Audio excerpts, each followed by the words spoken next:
Okay, let's stay with this story. We're going to talk now to Pemba Sherpa, who'd been working as a Sherpa in the Himalayas before he moved to Colorado.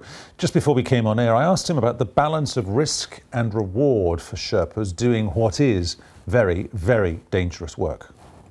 There's the opportunity of money to be made when you're hired as a Sherpa on Everest, but at the same time, the unfortunate thing is there is no such life insurance that has a larger amount as people in the first world country gets. I wish the climbers that are coming from abroad and the companies that hires the Nepalese and the Sherpas, our Sherpa guides in Nepal would be insured by the clients that comes from abroad with better benefits.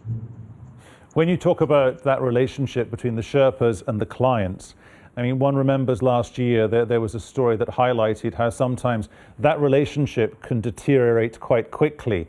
If somebody just turns up and it's on their checklist of things to do to climb Everest, how difficult or how positive is the relationship between Sherpas and climbers? It is very, very important to have a best relationship between Sherpas and the climbers.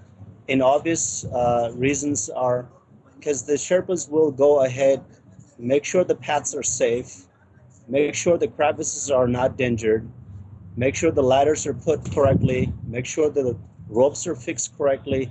They test their life ahead of other climbers coming from abroad. So yes, it is very, very important to respect the Sherpas who are giving up their life, heart and soul for the achievement of someone who wants to be on the top of Everest. You're talking to us from Colorado. You've changed your job, you've relocated. When you were taking that decision, were the risks part of your thinking? Yes, and whenever every opportunity that is better than what you have, we all human tend to take that better opportunity, and that's exactly what I did.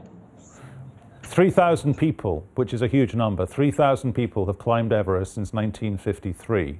Has the time now come for Everest to be reframed, for a degree of honesty on the part of the companies, the climbers, and indeed the Sherpas, just to say, actually, Everest is a commercial proposition, and we've got to apply rules and regulations that go with that?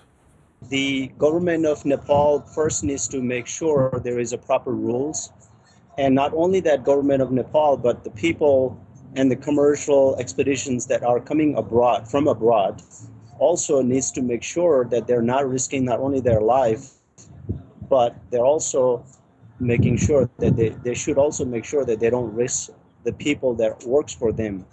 And the regulations in the first place, I think safety research of avalanches and crevices that are done by the government or by the climbing commercial communities who are actively looking forward to go back year after year should come up with some sort of solutions on safety precaution-wise. Pemba Sherpa talking to us there from Colorado.